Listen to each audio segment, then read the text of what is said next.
First contact fallout. The stars shimmered like distant jewels against the void as Captain Ilara Chen gazed through the view screen of the ESV Artemis. Humanity's most advanced research vessel hovered at the edge of the Epsilon Eridani system, its sensors extended like curious fingers into the darkness. "Captain, we're detecting unusual energy signatures from the fourth planet," Lieutenant Rajab Patel reported, his dark eyes fixed on the holographic display. "It's definitely artificial. Nothing we've seen before." Ilara's heart quickened. After 15 years in the Earth Space Initiative, this was the moment every explorer dreamed about. Record everything. Alert Earth Command immediately. The Artemis had been mapping this system for 3 weeks as part of humanity's careful expansion beyond its solar system. With 4 colony worlds established and a dozen research outposts, mankind was taking measured steps into the cosmos. Message encoded and sent. Communications Officer Maya Santos confirmed. Estimated response time, 14 hours. Ilara nodded. "While we wait, let's get closer." Standard approach protocol. All defensive systems on passive monitoring only. The Artemis glided forward, a testament to human engineering. Its sleek hull housed laboratories where 50 of Earth's brightest scientists worked to understand the universe. They weren't conquerors or warriors. They were explorers, ambassadors of a united Earth. The fourth planet grew larger on their screens, a rust-colored world with thin clouds and sprawling structures across its northern hemisphere. The structures were geometric, purpose-built, undeniably the work of intelligence. "Beautiful," whispered Dr. Hiroshi Nakamura, the xenobiology lead. "We're witnessing history." When the signal came, it startled everyone. A precise pattern of light pulses from the surface, repeated 3 times. "They've seen us," Ilara realized. "And they're reaching out." Over the next 6 days, first contact protocols unfolded with meticulous care. Simple mathematical exchanges established basic communication. Images revealed the aliens. The Draconians, they called themselves, reptilian humanoids with iridescent scales and 4-fingered hands. Earth erupted in celebration. Humanity was not alone. The Artemis was joined by the diplomatic vessel Concordia, carrying Ambassador Michael Okafor and his team. Together, they established orbit around New Horizon, humanity's nearest colony world, just 20 light-years from Earth. The Draconians agreed to meet there on neutral ground. They seemed genuinely interested in peaceful exchange. Ambassador Okafor noted during the final briefing. His weathered face creased with a smile. "Their technology appears only moderately more advanced than ours. This could be the beginning of a remarkable partnership." New Horizon glowed blue-green below them, home to 30,000 colonists. Its sprawling agricultural domes and research facilities represented humanity's brightest hope for expansion. The Draconian delegation arrived in 3 ships of elegant design, all sweeping curves and burnished metal. Their ambassador, Kextar, spoke through translation devices with eloquent courtesy. "Our civilizations have much to share," the alien diplomat said, multifaceted eyes gleaming. "We have traveled the stars for millennia, and yet find each species brings unique perspectives. We welcome you to the galactic community." For 3 days, cultural and scientific exchanges proceeded smoothly. Humans demonstrated their art, music, and scientific achievements. The Draconians shared glimpses of their history spanning thousands of years. On the 4th day, everything changed. Ilara was in the colony's central administration building when alarms screamed to life. "Captain, Draconian vessels are powering weapons systems." Lieutenant Patel's voice crackled through her communicator. Before she could respond, the building shook violently. Through the panoramic windows, she watched in horror as energy beams lanced down from orbit, slicing through the colony's protective dome. The artificial atmosphere began venting into space. "They're targeting the environmental systems first," she realized. "They want to kill everyone without destroying the infrastructure." Ambassador Okafor grabbed her arm, his face ashen. "The diplomatic vessel. Destroyed. Battle confirmed. First target. No survivors. Emergency protocols activated throughout the colony. Bulkheads sealed automatically, preserving atmosphere in segments, but thousands were already dead. Ilara fought through panicking crowds to reach the emergency command center. Colonial Governor Diana Wells was coordinating evacuation efforts, her voice steady despite the chaos. "We have 12 minutes before life support fails completely," Wells reported. "Emergency shuttles are launching now." Outside, death rained from the sky. The Artemis, caught unprepared, managed to fire defensive measures before a concentrated barrage reduced it to expanding debris. The science team Ilara had worked with for years, gone in an instant. "Why?" Dr. Nakamura asked, blood seeping from a gash on his forehead. "We gave them no provocation." The answer came from the colony's data analysts. In the Draconians' cultural exchange materials was embedded data their translators had initially missed, records of 27 other species contacted, studied, and systematically exterminated. "It's their protocol," whispered the analyst, face pale. "They find developing spacefaring species, learn everything they can, then eliminate them before they become potential competitors." Governor Wells made the hardest decision of her life. We can't save everyone. Priority to children and essential personnel with knowledge the Earth will need. Only 18 shuttles escaped the massacre, carrying barely 2,000 survivors from a colony of 30,000. Ilara found herself aboard the last vessel, watching through tears as New Horizons' remaining domes collapsed, suffocating those trapped inside. As they fled, Draconian ships pursued, methodically destroying shuttle after shuttle. Their weapons were precise, their tactics merciless. "They're toying with us," Ilara realized. "They could destroy us all at once if they wanted." The shuttle's pilot, Lieutenant Commander Jackson Torres, gritted his teeth. "Not if I can help it." He executed a desperate maneuver, skimming dangerously close to a debris field, using the chaotic magnetic signatures to confuse the Draconian targeting systems. 7 shuttles ultimately escaped, disappearing into the void on randomized vectors toward Earth. The journey would take weeks in their damaged vessels. Weeks to contemplate what they had witnessed. Weeks to prepare Earth for the truth. The warning reached Earth 23 days later. In the United Nations Security Council chamber, Admiral Victor Okonkwo watched the recorded massacre in grim silence alongside representatives from every nation. When the recording ended, the chamber remained deathly quiet. "Captain Chen estimates we have approximately 6 months before the Draconians reach Earth," he finally said. "They appear to be methodically eliminating our outer colonies first, studying our responses." Chinese General Lai Meiling was the first to speak. "Then we have 6 months to prepare a welcome they will never forget." For the first time in human history, Earth united completely. Old rivalries and conflicts were set aside. Every resource, every mind, every factory was repurposed for what was coming. In underground facilities beneath the Ural Mountains, scientists who had once designed weapons to kill other humans now worked feverishly to develop defenses against alien technology. Dr. Sophia Rice led the weapons development team, analyzing the limited data from the surviving shuttles. "Their shields are calibrated against energy weapons more advanced than ours," she explained to military leaders from a dozen nations. "But they appear vulnerable to kinetic impacts and certain radiation frequencies we've never weaponized before." Admiral Okonkwo nodded. "Develop everything. Conventional, unconventional, theoretical. Nothing is off the table." In shipyards across Earth and Mars, vessels designed for exploration and commerce were retrofitted for war. New ships emerged from frantic round-the-clock production, ugly but functional, bristling with weapons systems based on the Draconians' observed vulnerabilities. Captain Chen, one of the few survivors with direct combat experience against the aliens, became the face of humanity's resistance. Her briefings to military personnel were unflinching. "They are methodical. They are precise. They follow patterns," she explained.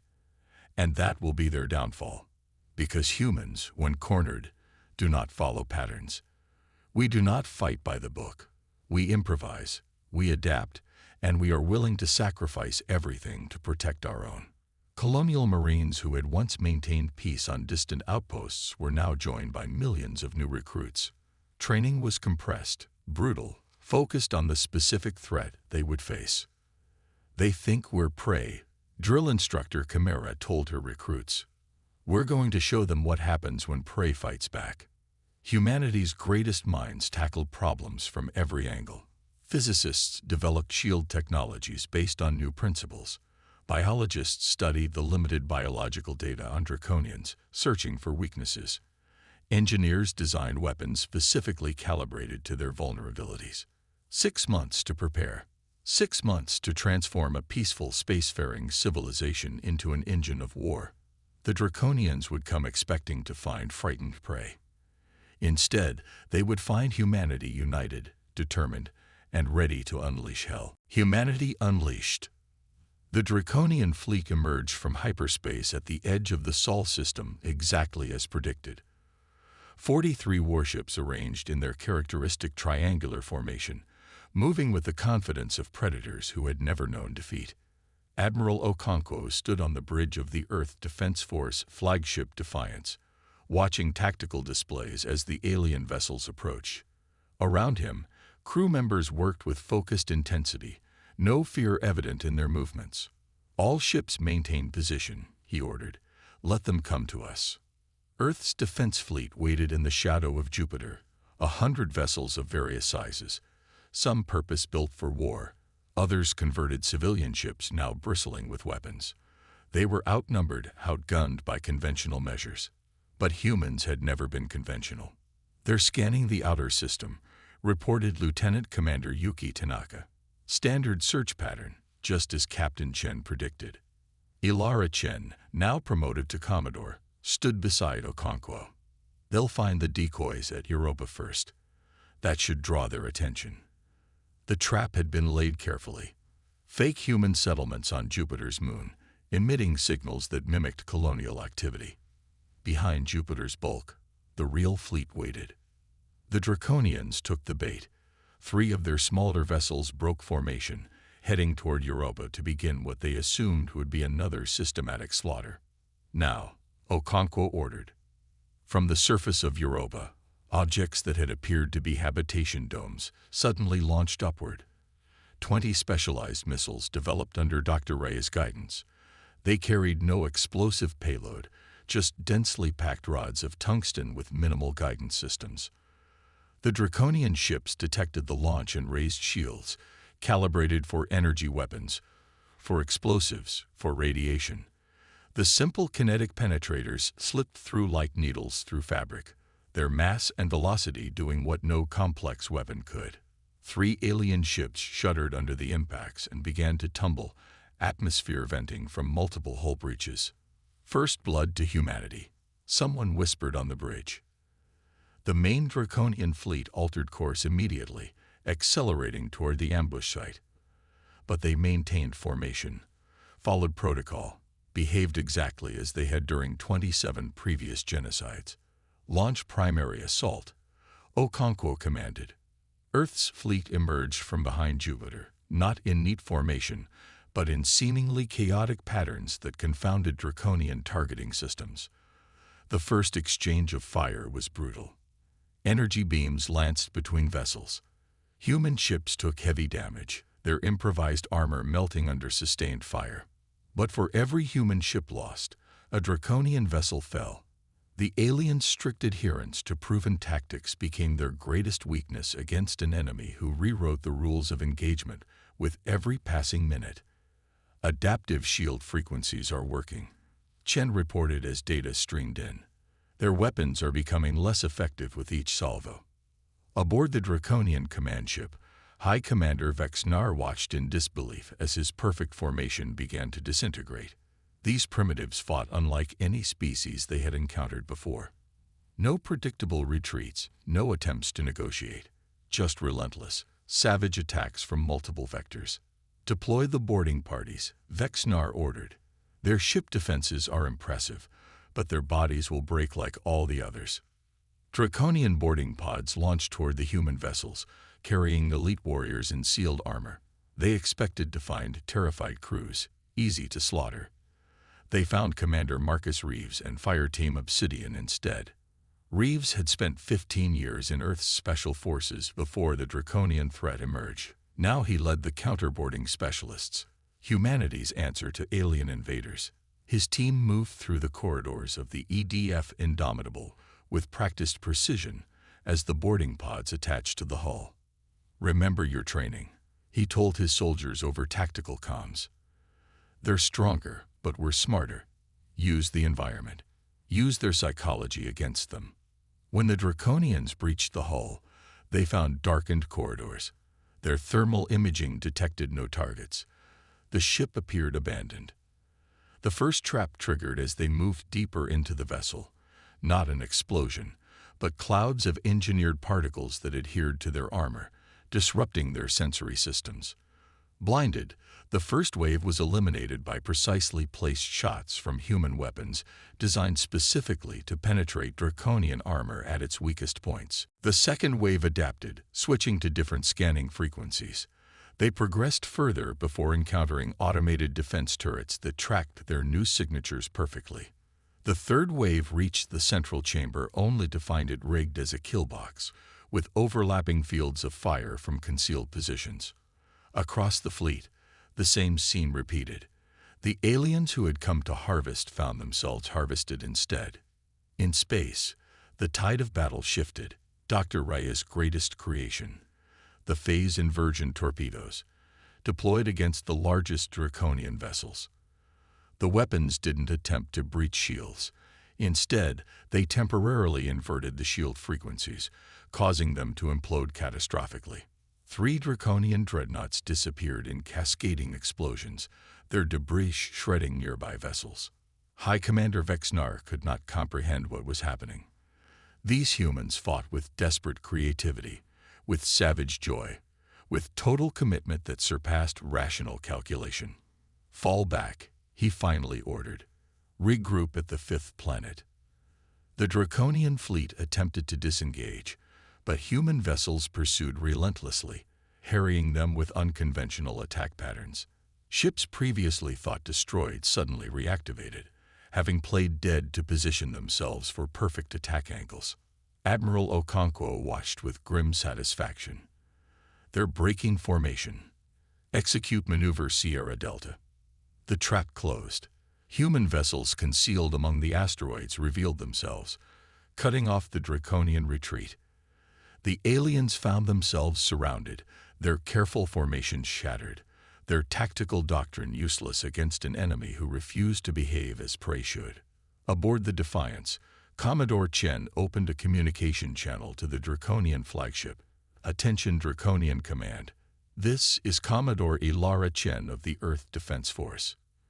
You came to our system expecting an easy slaughter. You were wrong." She paused, remembering the faces of those lost at New Horizon. "Your species has eliminated 27 civilizations, according to your own records. We have transmitted those records to every world we can reach. The galaxy now knows what you are." On his command throne, Vexnar received the transmission with mounting horror.